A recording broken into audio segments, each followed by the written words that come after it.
आज दिनांक 8 अक्टूबर सन 2020 को मैं S public convent school Jangipur Ghazipur के ऑनलाइन क्लासेज में कक्षा 10 के समस्त विद्यार्थियों का स्वागत करता हूं।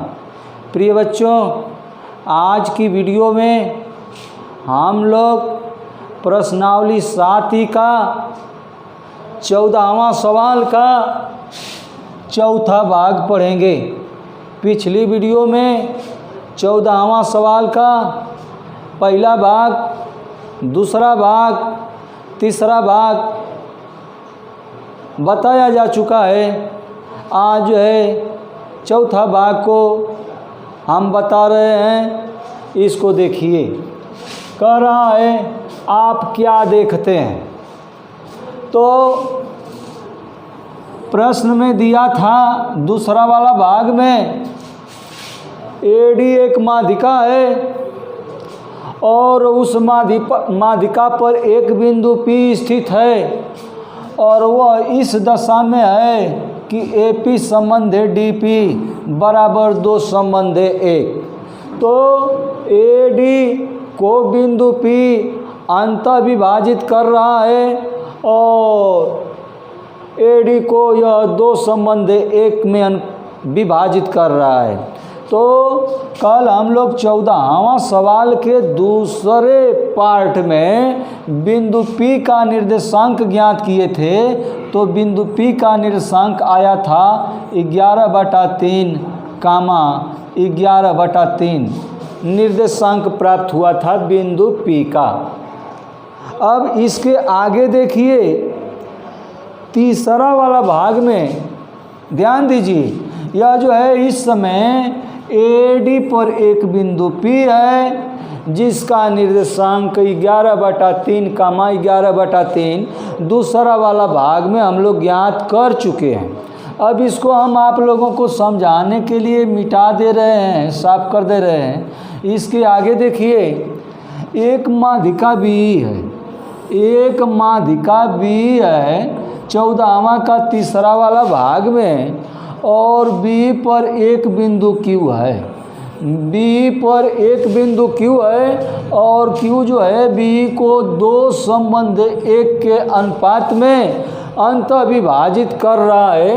तो कल हम लोग बिंदु Q का निर्देशांक ज्ञात किए थे जिसका निर्देशांक 11/3, 11/3 प्राप्त हुआ था।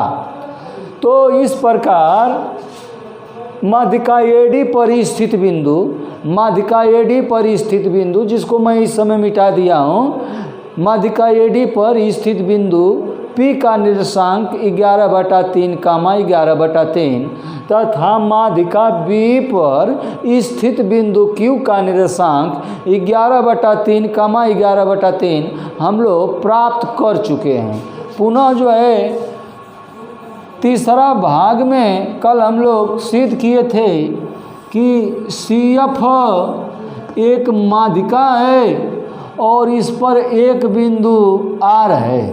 CF एक माध्यिका है और उस पर एक बिंदु R है, जो R जो है CF को 2 संबंधे 1 के अनुपात में अंतः विभाजित करता है। तो बिंदु R का हम लोग निर्देशांक ज्ञात किए थे, तो 11/3, 11/3 प्राप्त हुआ था। तब समझिए, माध्यिका AD पर स्थित बिंदु P का निर्देशांक 11/3, 11/3 और माध्यिका B पर स्थित बिंदु Q का निर्देशांक 11/3, 11/3 और माध्यिका CF पर स्थित बिंदु R का निर्देशांक 11/3, 11/3 है।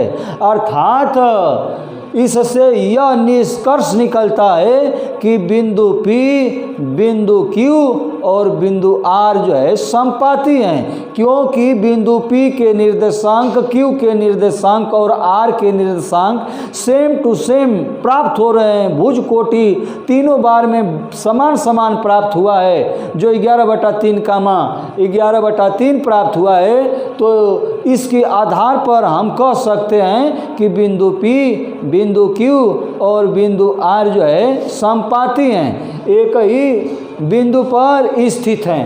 तो प्रश्न पूछा जा रहा था, आप क्या देखते हैं? प्रश्न पूछा जा रहा था कि आप क्या देखते हैं? तो प्रश्न का आशय यह है कि बिंदु P, बिंदु Q और बिंदु R के विषय में आपका क्या विचार है? तो इसका जवाब हो जाएगा, शब्दों में लिखेंगे माध्यिका AD पर स्थित बिंदु P और माध्यिका B पर स्थित बिंदु Q तथा माध्यिका CF पर स्थित बिंदु R, तीनों जो है समपाती बिंदु हैं। यही इसका जो है आंसर हो जाएगा। पुनः देख लीजिए, बिंदु P का निर्देशांक 11/3 कामा 11/3, बिंदु Q का निर्देशांक 11/3 कामा 11/3, बिंदु R का निर्देशांक 11/3 कामा 11/3 हम लोग प्राप्त कर चुके हैं। इससे यह निष्कर्ष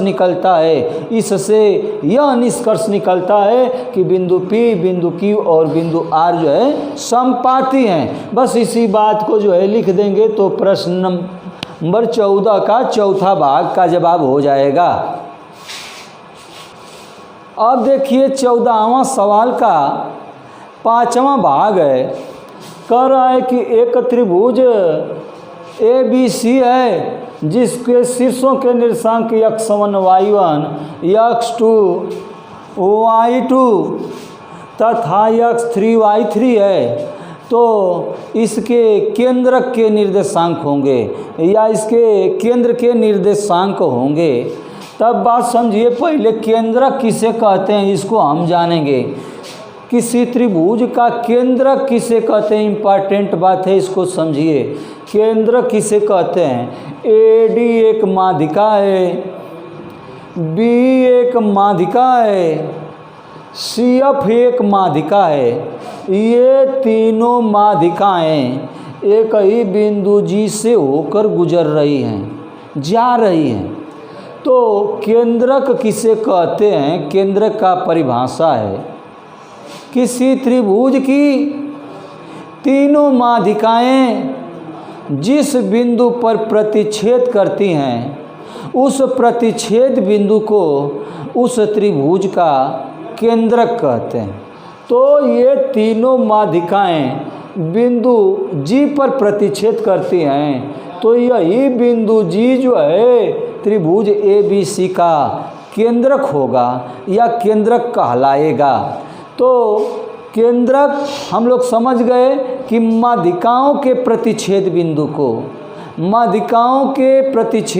को हम केंद्रक कहते हैं। केंद्रक को G से इंगित किया जाता है। अब किसी त्रिभुज का यदि तीनों शीर्षों का निर्देशांक दिया गया हो तो त्रिभुज का केंद्रक के लिए हम सूत्र का प्रयोग करते हैं।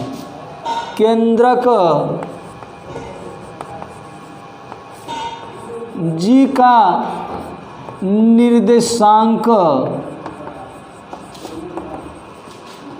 बराबर तीनों भुजों को जो है जोड़ करके उसमें 3 से भाग दे देते हैं। केंद्रक G का निर्देशांक बराबर, अभी मैं बता रहा था कि जब निर्देशांक पूछता है तो भुज के लिए तीनों भुजों को जोड़ करके 3 से भाग दे देंगे तो भुज का मान प्राप्त हो जाएगा और तीनों कोटि को जोड़ करके उसमें 3 से हम भाग दे देंगे तो केंद्र का कोटि मालूम हो जाता है। तो केंद्रक G का निर्देशांक x1 धन x2 धन x3 बटा के 3 कामा y1 धन y2 धन y3 बटा के 3। इस प्रकार से यदि यह जो है बीजीय पद में दिया है x1 y1 x2 y2 x3 y3, यह बीजीय पद में दिया है तो हम बीजीय पद में इसको हल कर लिए।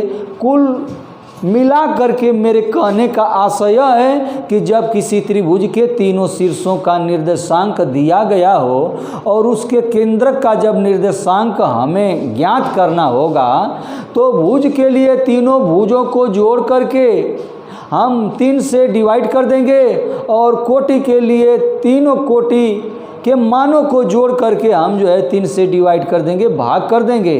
इस प्रकार से भुज और कोटि प्राप्त हो जाएगा। तो त्रिभुज ABC का निर्देशांक दिया है और हमें जो है केंद्र का निर्देशांक बताना है तो सीधे लिख देंगे त्रिभुज केंद्रक G का निर्देशांक x1 धन x2 बटा के x1 धन x2 धन x3 बटा के 3 कामा y1 धन y2 धन y3 बटा के 3। इस प्रकार से 14वां सवाल का 5वां भाग हल हुआ। धन्यवाद।